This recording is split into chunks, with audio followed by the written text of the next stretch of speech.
تو اس سے پتہ چلتا ہے جو عسکری لحاظ سے اسٹیبل ہوتے ہیں نا وہ گھبرائے ہوئے نہیں ہوتے, وہ بلا وجہ کی بھڑکیاں نہیں مار رہے ہوتے, بلا وجہ کی دھمکیاں نہیں دے رہے ہوتے. وہ تو ہمارے ہاں اس بیس پہ ووٹ نہیں ملتا کہ میں انڈیا کی ایسی کی تیسی کر دوں گا, میں واٹ لگا دوں گا. کوئی مجھے نہیں یاد پڑتا کسی سیاستدان نے کہا کہ مجھے ووٹ دو میں یہ کر دوں گا, میں وہ کر دوں گا. اگر کوئی سیاستدان یہ نعرہ لگائے تو ووٹ ملیں گے ہی نہیں اس کو, اس لیے لگاتے ہیں. انڈیا میں ووٹ اس بیس پہ, جو شدت پسند ہندو ہیں ان کی بات کر رہا ہوں, ان کی طرف سے ووٹ اسی بیس پہ ملتا ہے کہ میں پاکستان کی واٹ بھائی پاکستان کا رقبہ تمہارے لحاظ سے بہت تھوڑا ہے, آبادی تمہارے لحاظ سے بہت کم ہے, فوج کی تعداد تمہارے لحاظ سے بہت تھوڑی ہے, پھر بھی تم میں یہ کر دوں گا میں وہ کر دوں گا. اس کا مطلب گھبرا تم رہے ہو اور ہمیں یہ شو کر رہے ہو کہ ہم گھبرا رہے ہیں. ہم نہیں گھبرا رہے. ہمارے یہاں میمز پہ میمز بنی چلی جا رہی ہیں, بنی چلی جا رہی ہے میمز پہ میمز. کل ایک صاحب مجھ سے ملے اور کہنے لگے یہ کیا تماشا لگایا ہوا ہے یار, یہ کوئی جنگ ہے؟ ادھر سے ایک ڈرون آ گیا, یوں آ گیا, ایک جنگ ہے. میں نے کہا ٹھیک ہے میں مودی سے بات کرتا ہوں, کوئی بڑا میزائل بھیجے یار, ان کو سمجھ میں نہیں آ رہا. میں نے کہا کیا بات کر رہے ہو, اچھا ہے نا نہیں ہو رہی, اچھا ہے نہیں ہو رہی. تو وہ ان کو پاکستانیوں کو اس پہ اشکال ہو رہا ہے کیوں نہیں ہو رہی, یہ کیا مذاق لگایا ہوا ہے, ادھر سے ڈرون آ گیا ادھر سے میزائل آ گیا, کیا مذاق لگایا ہوا ہے. تو میں نے کہا خوش کو یار اچھا ہے نا. مجھے غصہ بھی آ رہا تھا ان کے اوپر, ہنسی بھی آ رہی تھی. میں نے کہا میں مودی سے رابطہ کرتا ہوں بھائی, ہماری قوم کہہ رہی ہے کیا اور مذاق لگایا ہوا ہے. شکر کرو کوئی میزائل خدا نخواستہ گر گیا تو پھر بولو گے یہ کیا ہو گیا. السلام علیکم. جنگ کی تمنا نہیں کرنی چاہیے. جی السلام علیکم. مفتی صاحب میرا سوال ہے, چونکہ جنگی ماحول ہے تو اس سلسلے میں ہے کہ اگر خدا نخواستہ جنگ چھڑ گئی تو انڈیا کے جو مسلمان ہیں تو ان پہ کیا لازم ہوگی کہ وہ پاک فوج کے خلاف لڑیں؟ اگر لڑ لیں تو پھر اگر وہ آمنے سامنے ہو تو ان میں کون شہید کہلائے گا؟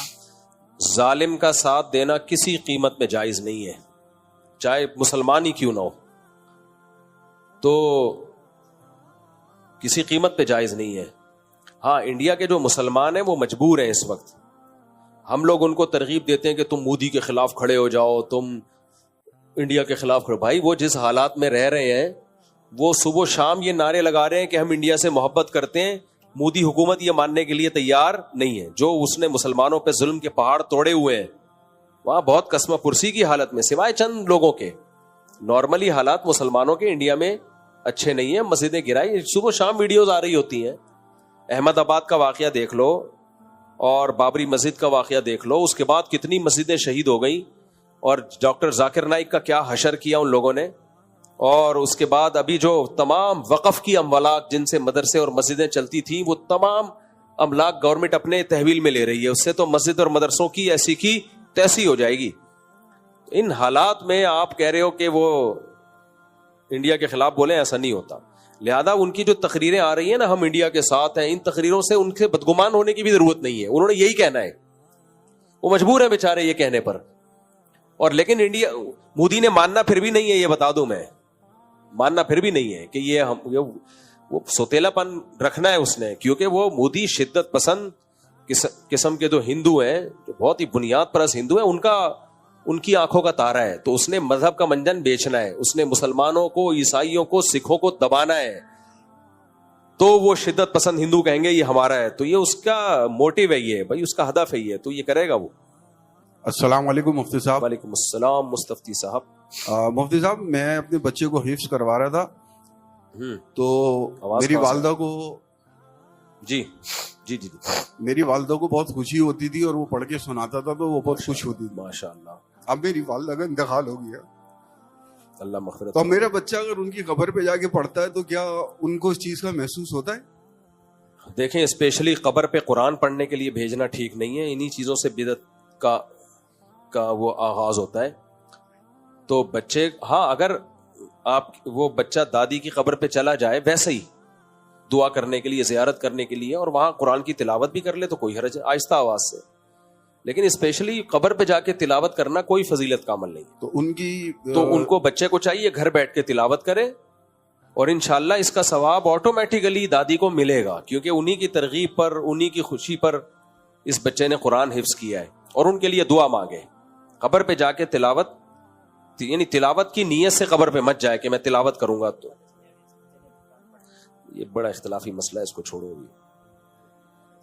اچھا ایک سوال، ابھی آپ نے غزوہ کا کہا تھا، تو غزوہ تو نبی پاک صلی اللہ علیہ وسلم کے دور میں ہوئے تھے. غزوہ وہ ہوتا ہے جس میں نبی پاک صلی اللہ علیہ وسلم بنفس نفیس خود شرکت کی تھی.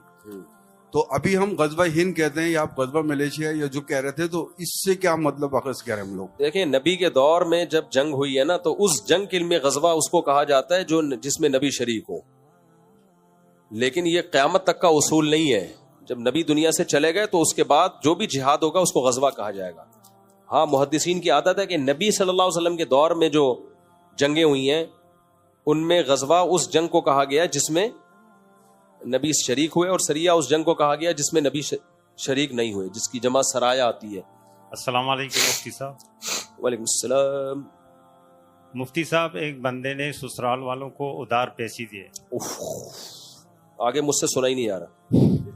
کہہ رہے ایک بندے نے سسرال کو ادھار پیسے دے دیے، ڈپریشن شروع ہے. پیسے نہ دینے کی صورت میں اس نے غصے میں کال کی، بات تیز ہو گئی تو اس نے غصے میں کال بند کر دی فون. تو یہ اپنے ساتھ بولنے لگا کہ اب اگر میری بیوی آپ لوگوں کے گھر آ گئی تو 10 طلاقیں ہوگی. اس کو طلاقیں تو 10 نہیں ہوتی، 3 ہوتی ہے. اور اس نے جو یہ الفاظ بولے یہ بالکل اکیلا تھا، کوئی آس پاس نہیں تھا. تو کیا یہ طلاق واقع ہوگی؟ طلاق میں ریورس گیئر نہیں ہے. بہت ہی بے وقوف داماد ہے جس نے بولا کہ میری بیوی آپ کے گھر گئی تو اس کو 10 طلاق، تو وہ جائے گی تو 3 طلاقیں واقع ہو جائیں گی. کبھی بھی نہیں جائے. اب یا تو یوں کر لیا جائے کہ پہلے اگر کبھی طلاق نہیں دی ہے تو بیوی کو 1 طلاق بائن دی جائے. بائن کا مطلب ہوتا ہے نکاح ٹوٹ گیا. جب 1 طلاق بائن دی جائے گی تو نکاح ٹوٹ جائے گا. 3 مینسز گزرے، بیوی کے پوری عدت پوری کرے. عدت پوری کر کے نکاح بالکل لیا، ختم. پھر وہ جائے اپنے ماں باپ کے گھر، بیوی چلی جائے اپنے ماں باپ کے گھر. تو اب طلاق شرط پوری ہو گئی، لیکن طلاق اس لیے واقع نہیں ہوئی کہ نکاح بھی ختم اور عدت بھی ختم. تو یہ قسم پوری ہو جائے گی. پھر دوبارہ اس سے 2 گواہوں کی موجودگی میں دوبارہ نکاح کر لے. دوبارہ نکاح کرے گا تو اب دوبارہ ماں باپ کے گھر جانے سے طلاق واقع نہیں ہوگی، کیونکہ وہ قسم مکمل کمپلیٹ ہو چکی ہے. تو اب یہ تدبیر کرنی پڑے گی، اس کے بغیر کوئی حل ہے نہیں. مفتی صاحب مجھ سے میں نے آپ سے کچھ سوال کرنے، 2-3 چھوٹے چھوٹے سوال ہیں. جیسا کہ ایک ہے کہ نماز، جو اگر کسی کے بندے کا نماز پڑھنے کا دل نہیں چاہ رہا، مثال کے طور پہ فجر کی کہتے ہیں جب اللہ راضی ہوتا ہے تو بندے کا دل چاہتا ہے. فجر کی نماز پڑھنے کا دل چاہے گا اللہ راضی ہوگا تو، اور اللہ راضی ہوگا تو اسی طرح ظہر کا، عصر کا، مغرب کا اور عشاء کا. اور اگر اللہ راضی نہیں ہوگا تو بندے کا دل ہی نہیں چاہ رہا ہوگا نماز پڑھنے کا. دوسرا سوال یہ ہے میرا، اگر کوئی بندہ جمعہ نہیں پڑھ رہا، یعنی کہ نمازیں تو ویسے بھی نہیں پڑھ رہا، جمعے کی نماز پڑھنے بھی نہیں جا رہا وہ، اور کہتے ہیں کہ 4 جمعے اگر نہیں کرو تو دائرہ اسلام سے بندہ خارج ہو جاتا ہے. تو ان کے بارے میں 3 جمعے اگر کوئی نہیں پڑھے تو حدیث میں آتا ہے کافر ہو جاتا ہے، یعنی اس کے دل پہ بہت سیاہ مہر لگ جاتی ہے. کافر تو پھر بھی نہیں ہوتا، کسی عمل سے کافر نہیں ہوتا انسان. لیکن اور دیکھا ہے ہم نے جن لوگوں نے جمعہ بھی چھوڑنا شروع کیا پھر وہ مرتد ہو کے مرے ہیں، کیونکہ ان کے دل میں اسلام کی پھر کوئی ویلیو نہیں رہتی. تو جمعہ تو ہر برے سے برا انسان بھی پڑھ ہی لیتا ہے. تو یہ ایسی سخت مہر لگ جاتی ہے دل کے اوپر. اور یہ جو پہلی بات آپ نے کی کہ اللہ راضی ہوگا تو نماز میں دل لگے گا، یہ بات ہی غلط ہے. ایسا نہیں ہے. نماز پڑھو گے تو اللہ راضی ہوگا، چاہے دل لگے یا نہ لگے. بلکہ دل نہ لگ رہا ہو پھر نماز پڑھو گے تو ڈبل راضی ہوگا، کیونکہ اس میں مشقت زیادہ ہے.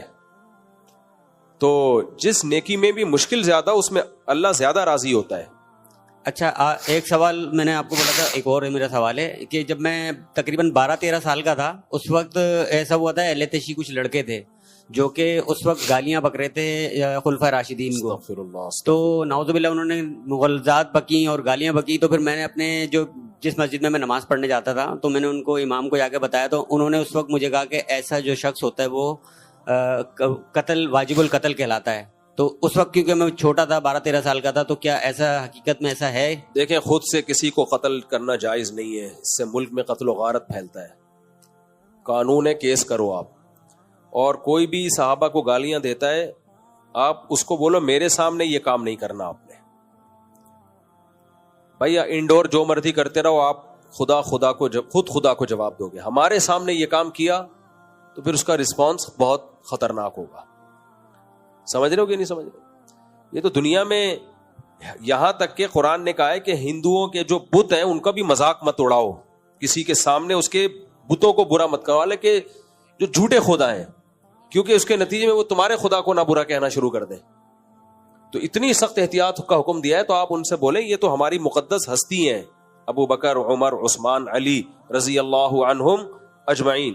ہماری کسی مقدس ہستی کو ہمارے سامنے تم نے برا بلا کہا تو اس کا پھر جو ہماری طرف سے رسپانس ہوگا اس میں کوئی خیر کی توقع آپ نہ رکھیں.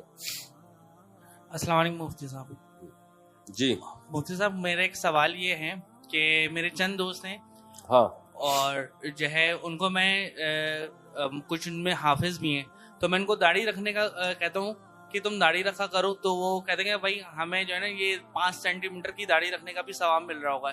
جبکہ میں ان کو بتاتا بھی ہوں کہ حدیث میں کہ جو داڑھی رکھنا جو ہے داڑھی بڑھاؤ اور دائیں بائیں اور نیچے سے ایک مٹھی ہونا چاہیے، اور جب ایک مٹھی سے زیادہ ہو جائے تب کہیں جا کے اس کو تراشا جاتا ہے. تو کہتا ہے کہ نہیں اتنا ضروری نہیں ہے، ہم جو 5 سینٹی میٹر والی بھی رکھتے ہیں تو اس کا بھی کہیں نہ کہیں ثواب ملتا ہوگا. اور دوسری بات یہ کہ جو میں نے کہا جیسے ان میں کچھ حافظ بھی ہیں تو وہ تراوی وغیرہ پڑھا رہے ہوتے ہیں، تو کیا ان کے پیچھے تراوی یا نماز پڑھنا، کیونکہ داڑھی تو رکھتے نہیں ہیں، تو کیا جائز ہے یا پڑھنی چاہیے، کیا ہے؟ دیکھو داڑھی جس کی نہ ہو اس کو اپنی مرضی سے امام بنانا ٹھیک عمل نہیں ہے. بن جائے تو مجبوری میں نماز پڑھی جائے اس کے پیچھے، لیکن داڑھی ایک مٹھی رکھنا واجب ہے، اس سے کٹانا جائز نہیں ہے، کیونکہ نبی نے داڑھی رکھنے کا نہیں، اعفوا اللحا داڑھی بڑھانے کا حکم دیا ہے، داڑھی بڑھانے کا. اب اہل حدیث حضرات اس پہ عمل کرتے ہیں، کہتے ہیں بڑھاؤ بالکل بھی نہ کاٹو، تو وہ بھی ایک حدیث سے بہرحال ثابت شدہ حقیقت ہے، اس کو حدیث کے ظاہری الفاظ تو یہی ہیں. لیکن جو جمہور علماء ہیں وہ کہتے ہیں ایک مٹھی کے بعد کاٹ سکتے ہیں، کیونکہ عبداللہ ابن عمر رضی اللہ تعالیٰ عنہ ایک مٹھ سے زیادہ کاٹا کرتے تھے اور کسی صحابی نے ان پر کوئی اعتراض نہیں کیا. تو بڑھانے کا حکم ہے، رکھنے کا نہیں ہے. تو لوگ چھوٹی چھوٹی داڑھی رکھتے ہیں، اس سے گناہ سے نہیں بچ سکتے. البتہ یہ ضرور ہے کہ بالکل کاٹنے سے بہتر ہے کہ چھوٹی رکھ لی جائے.